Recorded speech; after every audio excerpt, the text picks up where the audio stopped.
Peggy, thanks so much for coming on. Pleasure. Where I want to go first is a bit selfish. So for those that are listening and watching, I met Peggy at the gym I work at, and you can definitely tell people that know what they're doing in the gym and don't know what they're doing in the gym, and you're definitely one person that knows what you're doing. And I've wanted to have this conversation in the gym with you, but I didn't want to take up too much of your time. So have you learnt how to work out from somebody, or how do you know what you're doing in the gym? Okay, yeah. So I've had personal trainers for a very long time, but I started off I played basketball at the university level in Canada. So I had... Whereabouts in Canada? From Ottawa. Okay. Yeah, so I went to Ottawa U, and so we had strength coaches, from the time I was 18 years old, and showing us how to use the weights, et cetera, et cetera. So that was from age 18, and then I think I had 2 ACL repairs, and I had to go from running and doing lots of basketball, et cetera, to strength training, begrudgingly. And so I got a personal trainer, and so I worked with personal trainers for years. Yeah, cool. And showed me everything. And then I was kind of addicted to needing my personal trainer. And then after COVID, I was like, oh, I'm actually okay. And then I just used the BioLane app. I think I showed you him, and all his workouts are there. Sweet. 2 things I want to touch on there. You said you felt like you're addicted to your personal trainer and then you got over it. We talk about that a lot on the podcast, about actually doing it for yourself and being at the point where you can do it for yourself. And again, for many people, it could be 2 years, 20 years, whatever it is. Eventually you should have that self-motivation, self-knowledge to be able to smash it on your own. Yeah. What do you think changed? Well, interesting. Or you had no choice because of COVID? What changed was, COVID for one thing, yes. But I was actually still, seeing a trainer during the lockdown, and we would go outside to a park and stuff like that. But what changed for me probably was using the EFT tapping, and this is actually quite interesting, because when you have this fear of, not knowing what to do, and it's actually... That's not true at all. I actually know exactly what I'm supposed to be doing. And the other thing was, pushing myself or feeling like I needed someone to make me accountable. Well, after I've reduced my stress and, I'm accountable to myself and I just go. So I don't actually need that anymore, because all the hurdles that I used to have to get to the gym, I've actually dealt with them though, a lot of them through my EFT tapping, believe it or not. Yeah. Amazing. So that fear of not knowing what to do, or and then also finding that app is actually a really fantastic program. It's not an app, it's a website, and you can just build programs, and then I can just follow along. It tells me how much weight and the sequence and what I'm supposed to do, and that's really helped me. How did you find that app? On a podcast. Yeah, okay. Yeah, so I listened to the Huberman podcast, and I know. So Layden Norton, who is, he's a very good speaker, and his I just had a look, and it was quite at a pretty good price point.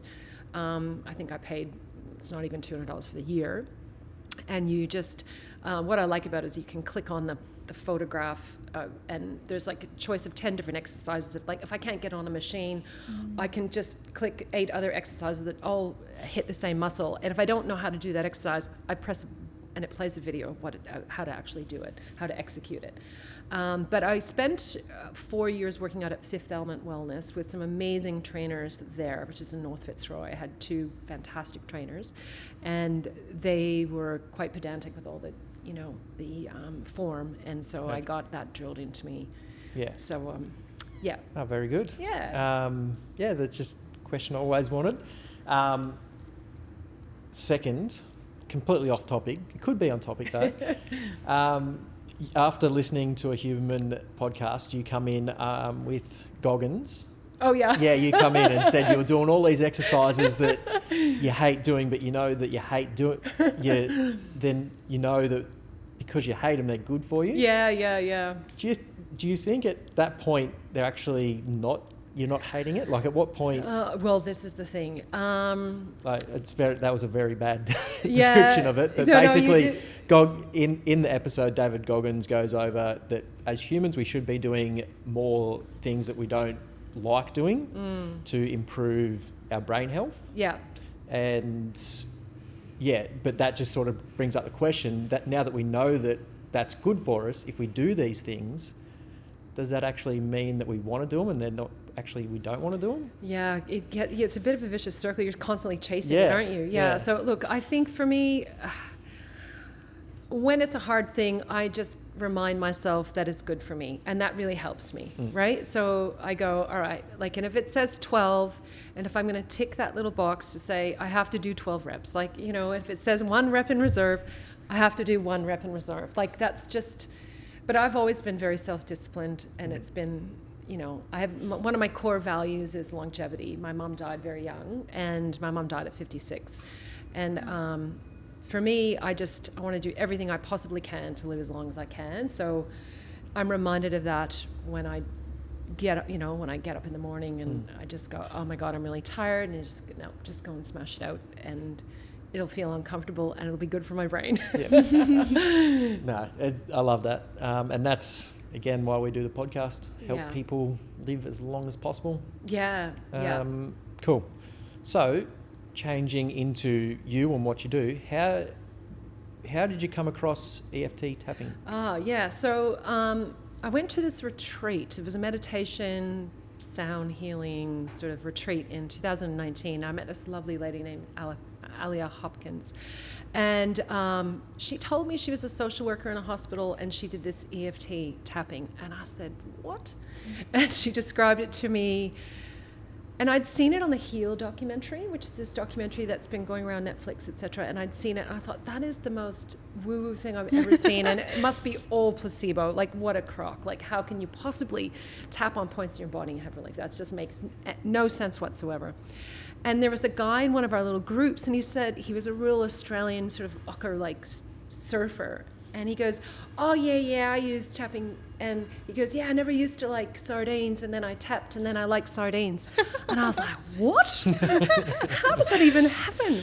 So it went from there. And so Ali and I really connected at this retreat, and she was from Coffs Harbour, and she said, I'm going to be in Melbourne in December. I'm working with this Mind Heart Connect Foundation. Come and see me. You should actually come to the talk. Dr. Peter Stapleton speaking. It's on the science of tapping. And I thought, oh gosh, all right. Well, I'll humor her and I'll go to this thing. What were you doing at the time? So at the time, I was working I was working in a high school, and I was a student wellbeing coordinator. So I was doing counseling of high school students, and I've been doing that for 2 years. So at Thornbury High School. Prior to that, I worked in juvenile justice for 5 years at Parkville College, working there as a Wellbeing. Well, we rebranded it as personal development. Okay. The inmates didn't like Wellbeing as a concept, and then just mainstream school before that. So so that's sort of my background. And in December, I went to see Peter talk, and here was this very conservative, very well-spoken PhD in psychology professor of Bond University explaining all the science behind the tapping. So it was not a woo-woo. And she said, I know it sounds woo-woo. And I thought, oh, she's connecting to me. And she had all the evidence from the clinical trials that she had done, and I was blown away. I was also blown away by this live demonstration that she brought someone up on stage who'd had an addiction to Scotch finger biscuits. I'm not lying, that's what happened. And in about 15 minutes, this is what we should have done. Yeah. And in about 15 minutes, she started off by describing how tasty and yummy it was, and tapping through these points. By the end, she was like, it kind of tastes a bit like, it doesn't taste very nice. And I watched that live demonstration. I mean, I thought, could have this person been planted? Yeah.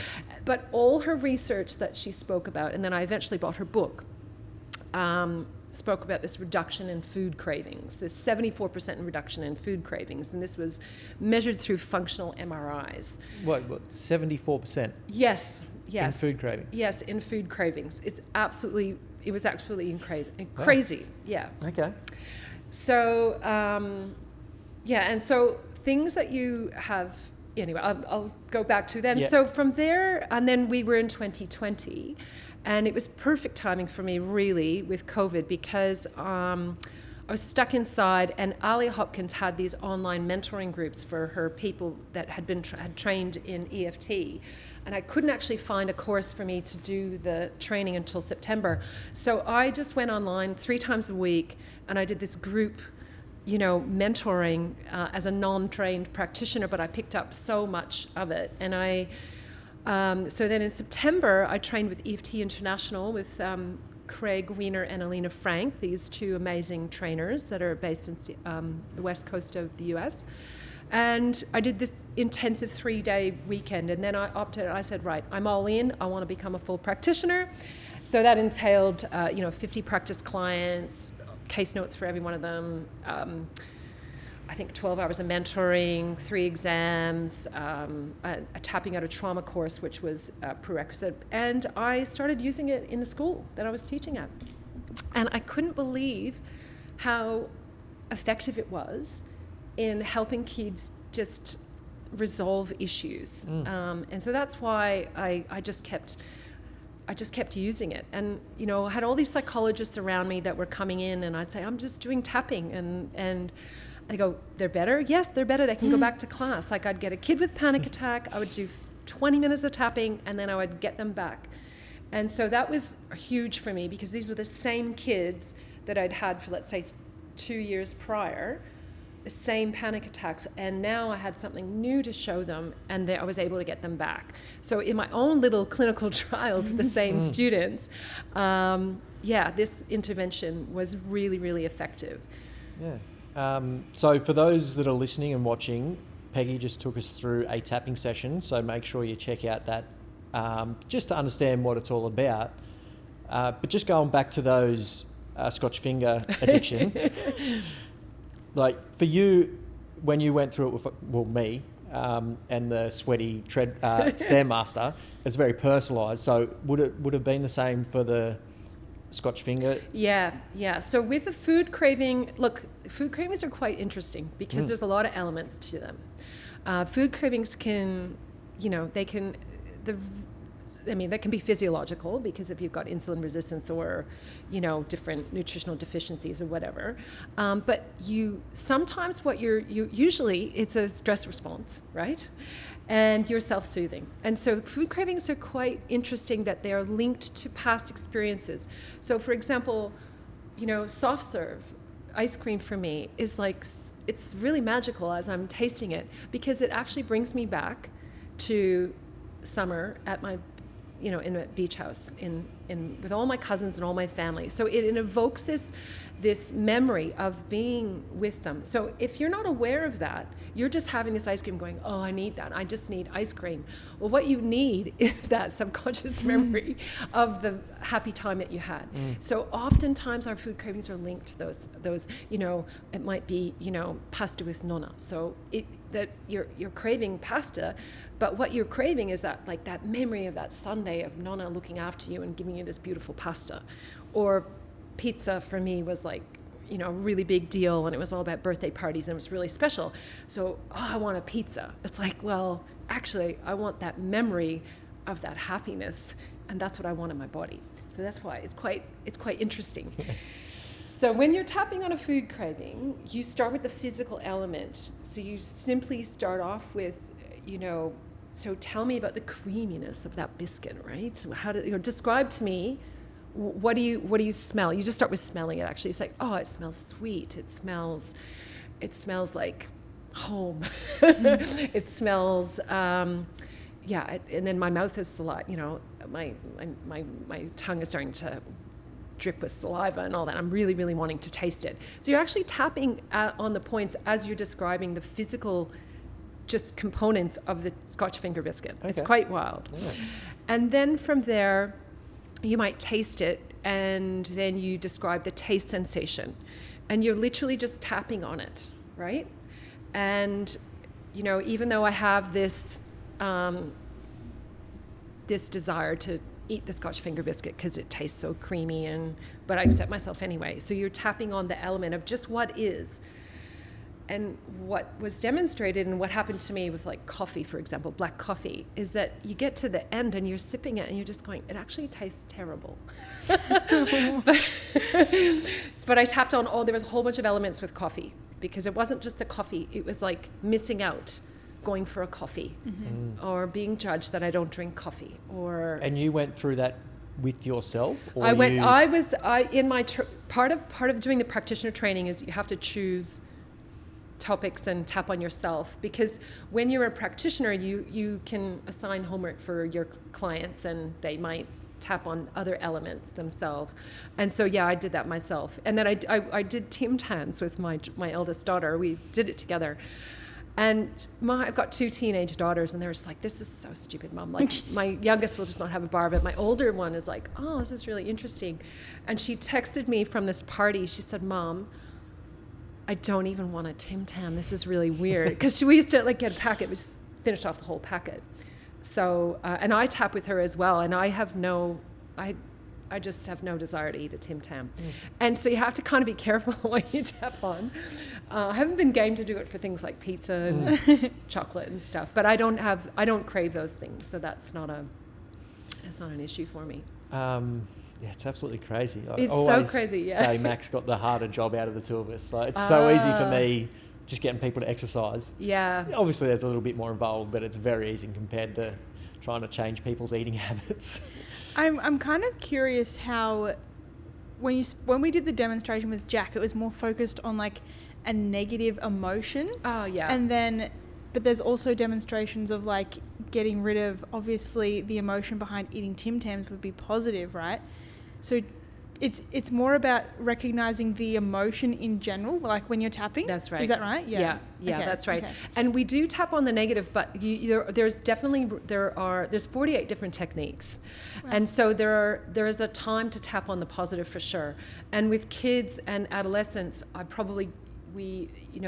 I've been told and what works in some of the experts who are working in schools is that you bring in the positive a bit earlier, so you so that they can have this sense of accomplishment, right? So they're like, and it's gone from a 6 to a 3 or whatever. So there is time to tap. You definitely do tap on the positive, but you have to kind of reduce the negative first.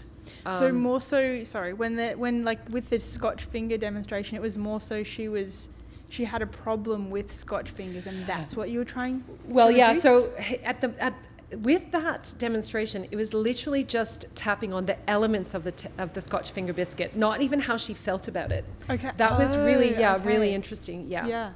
That it was very, very, and then from that, with food cravings, you can tap on all the other elements around, like if it's not reducing, like you're like, okay, well, I don't want to give it up, or what other aspects of that Scotch finger biscuit are driving you to the Scotch finger biscuit? Okay. Yeah. So even though I have this feeling, I accept myself anyway. Even though I have this drive to finish off the whole packet, I accept myself anyway. Or what? Yeah. So you would keep tapping until there's almost like a neutral feeling. But what they find with it creates an aversion to the food.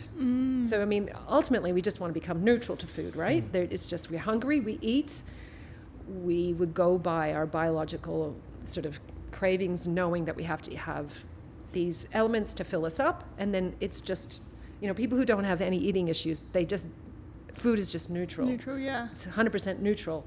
And so that's what you're aiming for. But then what sometimes happens is this eventual aversion with certain food groups. Okay. Yeah. Very cool. I wonder, obviously we spoke like so much about you needing a practitioner, right, to get started.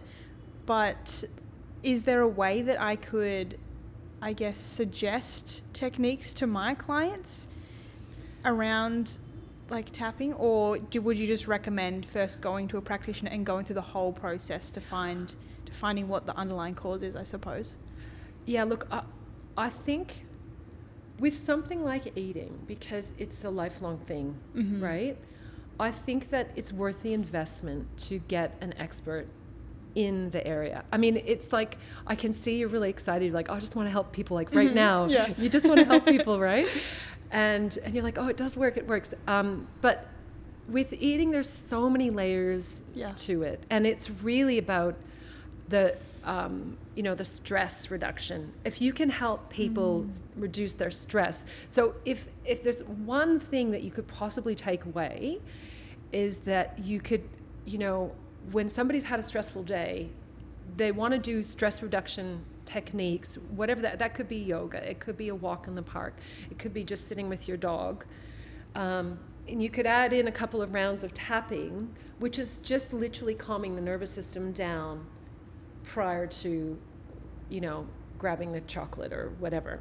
So it's what, because people are stress eating to self-soothe. So there's lots of other ways of self-soothing. So that would be the one thing, is you could literally just not say any words or anything, but you're just like, I'm just going to calm my body down. And it's kind of like this self-soothing like the grounding technique. Like you said, right? It's a grounding, you're just like, you might have your cat on your lap at the end of a busy day, and you're just tapping through the points. Yeah. So, and I think like when I first started tapping, and I was a stress eater for sure, I would, a really intense, busy, some of these kids are really distressed, and there's a lot of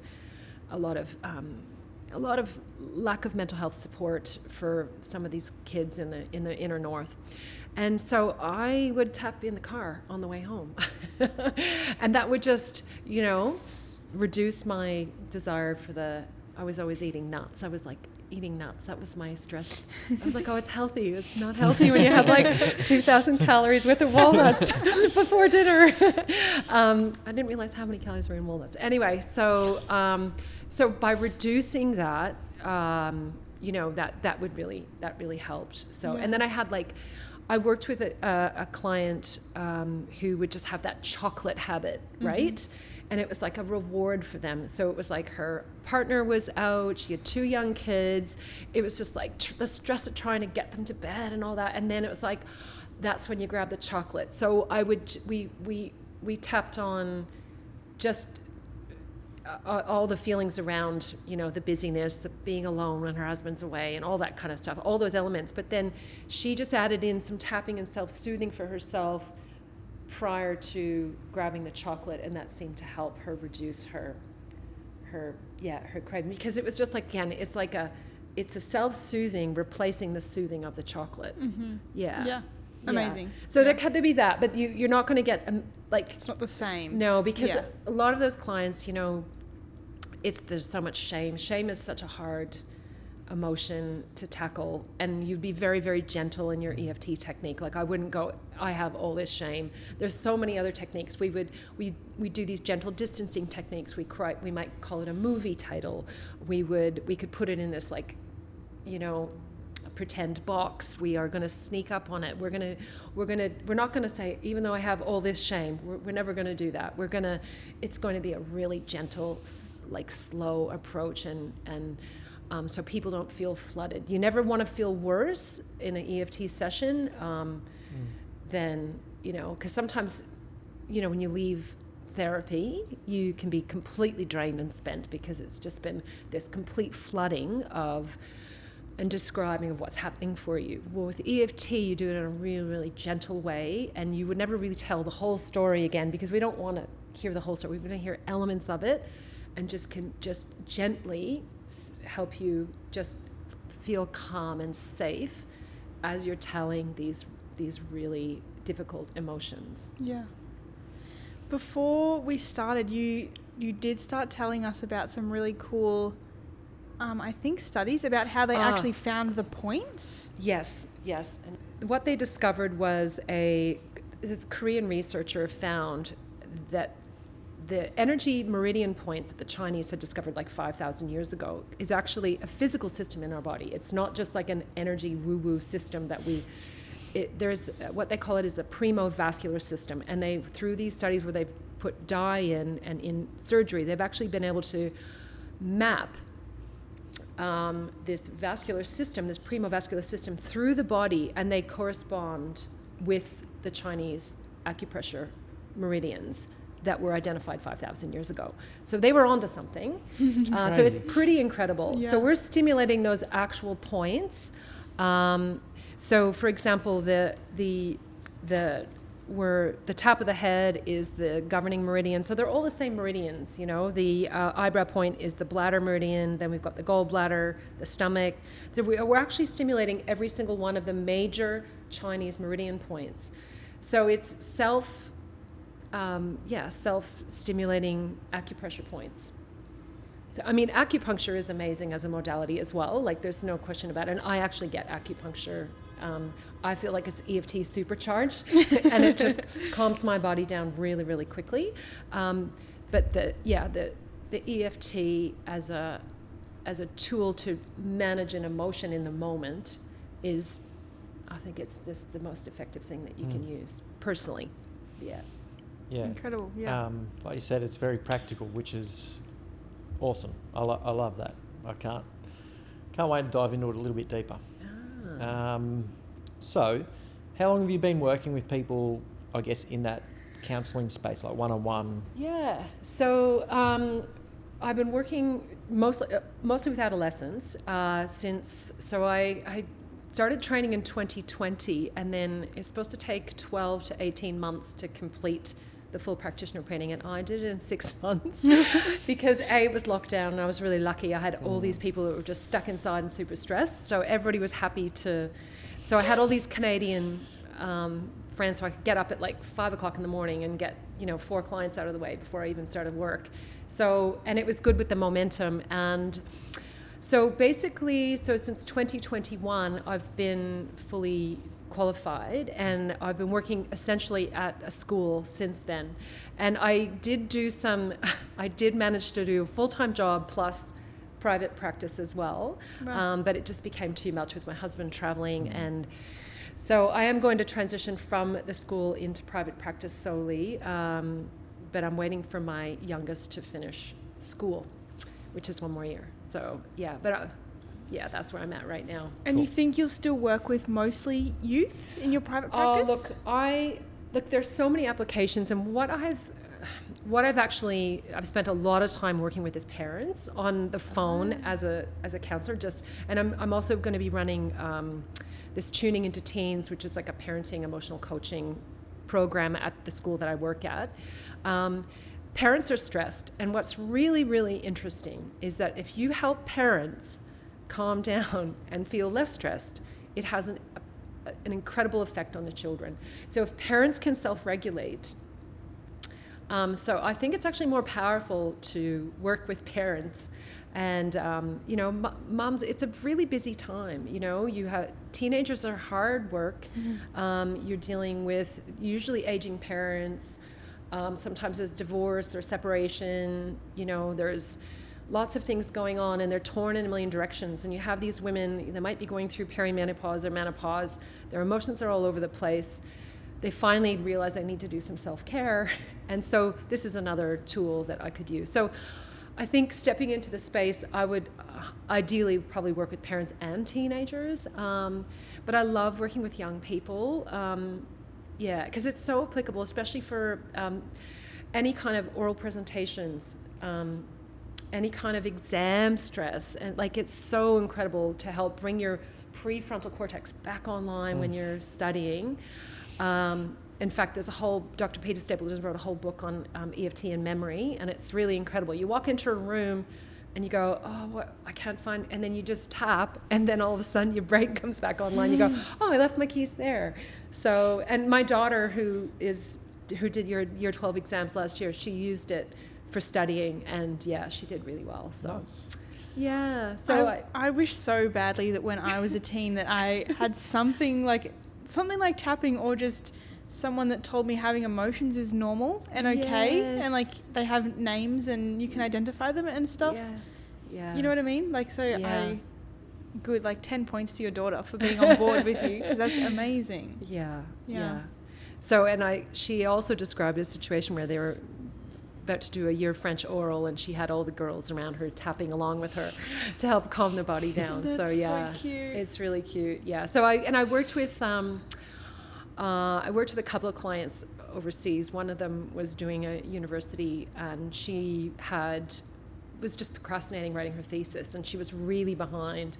And so it works so well for procrastination, because you're basically getting down to the nitty gritty of what's the emotion stopping you. Fear, shame, embarrassment, you know, whatever it is. And so then every time she sat to do it, and then she found herself scrolling, she would put her phone down, and then she could tap on her own after a while. And then so she was like able to get her thesis done. So for university students, it's really handy as well for those when you have to be self-driven and self-motivated. Yeah. It sounds like it could be useful for everybody, like you said. Yeah. And you sort of touched on it before when you're saying who you wanted to help. And you talked about it in the gym the other day about, I guess this could be for mostly coaches, but people in real life as well. But I don't even know what the technical term would be, but emotional mirroring, I guess you could say. So you sort of brought it up as in when you were sitting down with kids, and then if you sort of got flustered, they would get flustered. Yeah. And I definitely noticed that a lot with my clients. Like, I try and go in with the highest energy to give them the best session, and then they come away with like a good energy. So I guess, like, what's a way, or what do you think, is there a way that you have that energy in a session? Do you prep beforehand? Do you know what it's going to be? Yeah, that's a really good question. Yeah, that's right. And I do see you do have a lot of energy with your clients, Jack. I've gone, geez, Jack looks like a great personal trainer. So I just thought I'd say that, because if I ever needed one again, I would definitely. It's something I've definitely noticed. Like, when if I go on a session with low energy, then that client's not really going to have a good session. That's But if I go in high energy and positive, I just know that they're going to get a good, they feed off my energy. Correct. So they pick up on my energy. And again, this is good for coaching and coaching people through things. But obviously, like, your daughter in that group, like, she brought that tapping energy to that group, which would have, so yeah, I guess in your experience, what do you do, and how can we use that in real life type thing? It's a great question. I think, look, for me, when I go to work, I have to be completely grounded, and I have to be in a really good headspace. So I meditate every morning. I do Vedic meditation, so that is part of I go to the gym, as you can see me in the gym. I have a good breakfast. I only have, one coffee. And I have to do my own breathing. Sometimes I do my own tapping. If I notice I'm a bit stressed, and, I have to make sure that I'm in my heart space. I know that sounds a bit woo-woo, but I really have to, and I set an intention in my head that I'm here to just be curious, empathic, and listening. And, that might take 6 slow, deep breaths. It might just making sure I'm really hydrated. I might do, like I said, tapping on my own by myself, just to calm my body down, because essentially I want to be as calm and neutral and as heart present as I can for clients, because then they know that it's a safe place for them to talk. Because oftentimes with adolescents, they've never told anybody this stuff before, right? And the reason they don't tell their parents, they say, oh, I love my mom, but I go, yeah, that's right. And I'm the same kind of mom, and it's okay. You react, and then you give advice. Whereas I'm not giving any advice with EFT tapping. I'm helping these kids find their own solutions through questioning. And sometimes I will give them advice, but generally I'm helping them, in that unconditional positive regard, in that heart, that gentleness. I'm helping them find, safety in their feelings and confidence in their own solutions. That's what I do. Yeah.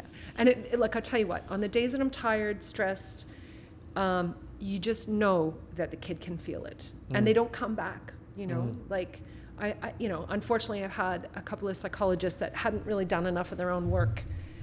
If you haven't healed the part of you that has a wounded adolescent or has any issues from high school, you're going to struggle working in high school, because you're going to constantly be triggered by whatever they're talking to you about.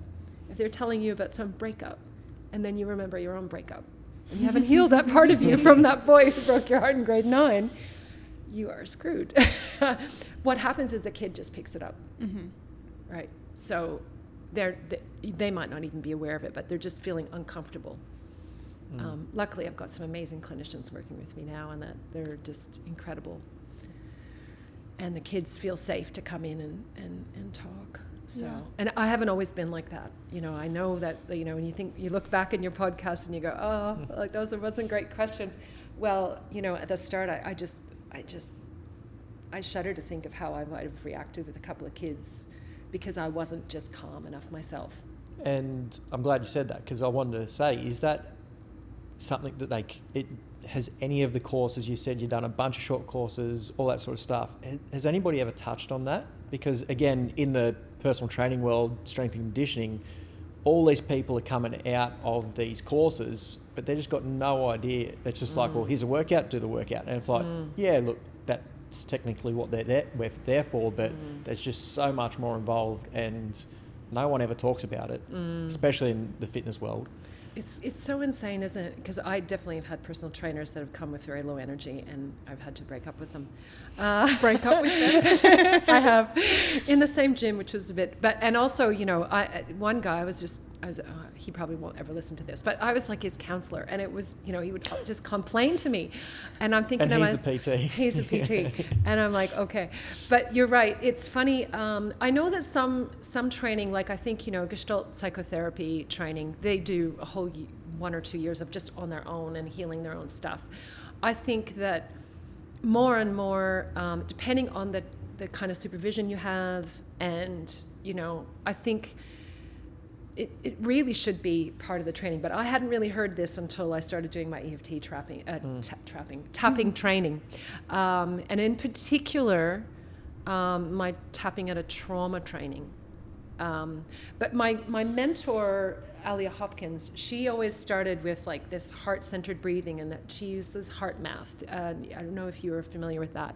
So it is, heart math is a whole science around the power of the heart. And it's just breathing into the heart and being present in the heart, and I'm simplifying it, and I'm not doing it justice, so I'll send another link in the show notes. But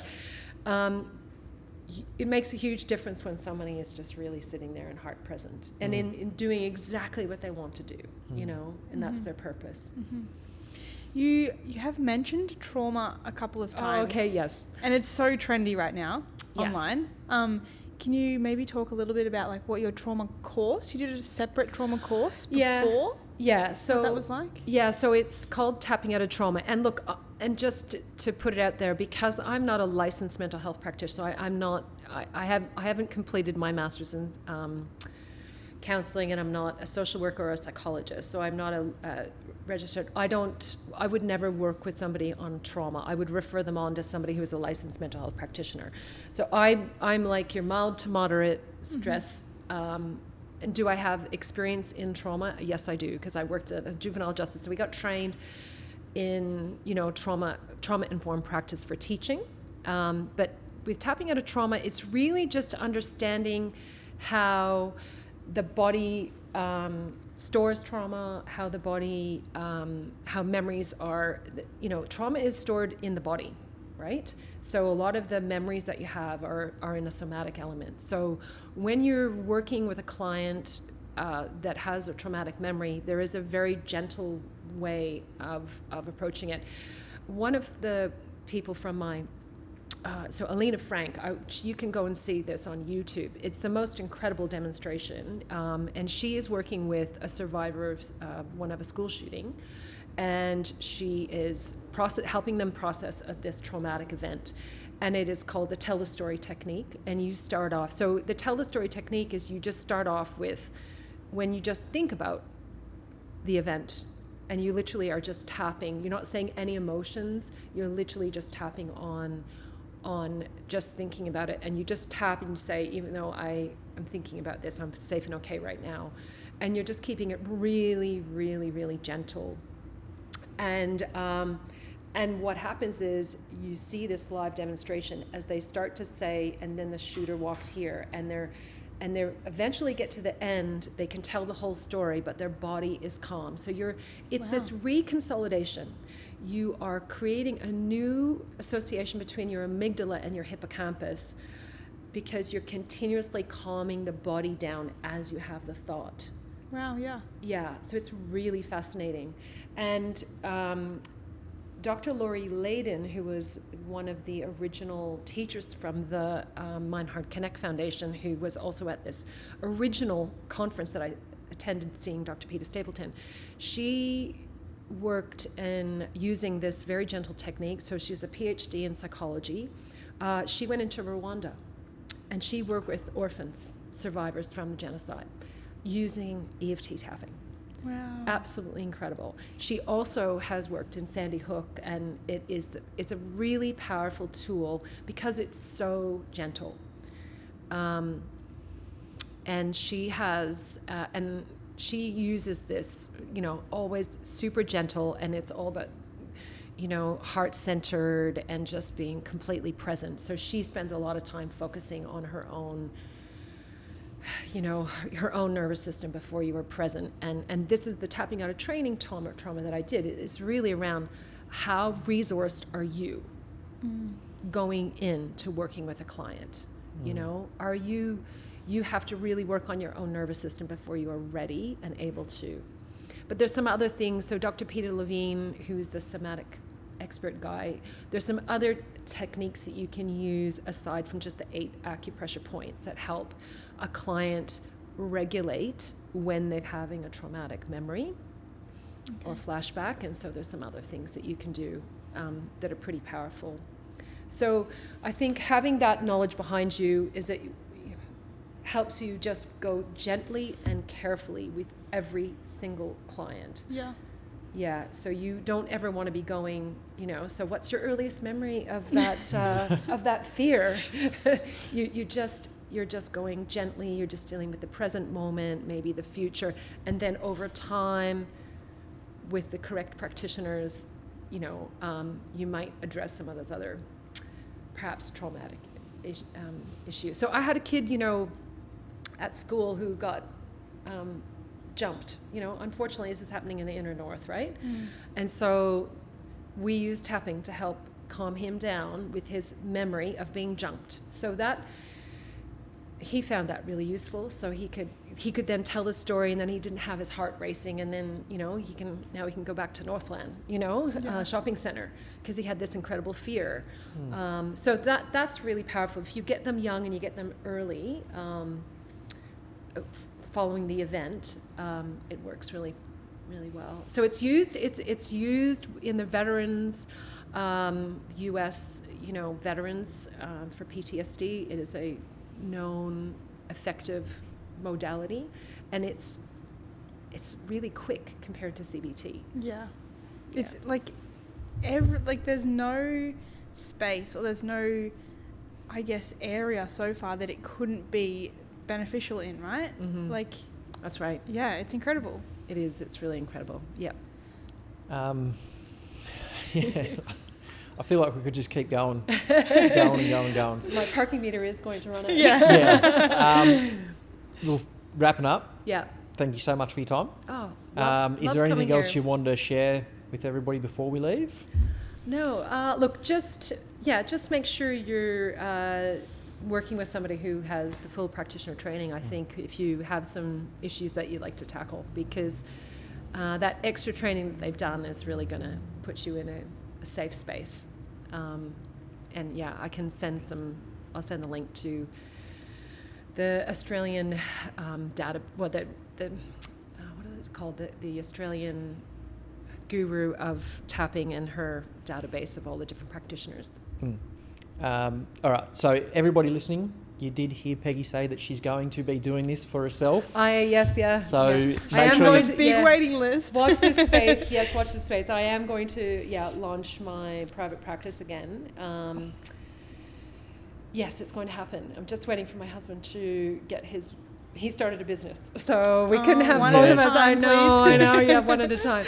So hopefully June is when he should be well and truly launched, and then I can follow not long after that. That's not too far away. It's not too far away. We'll put some links in the show notes so people can contact you. Yeah. And then when you're ready to rock and roll, yes, they'll be ready. Love to work with people. Awesome. Yeah, great. Thanks again, Peggy. You're welcome.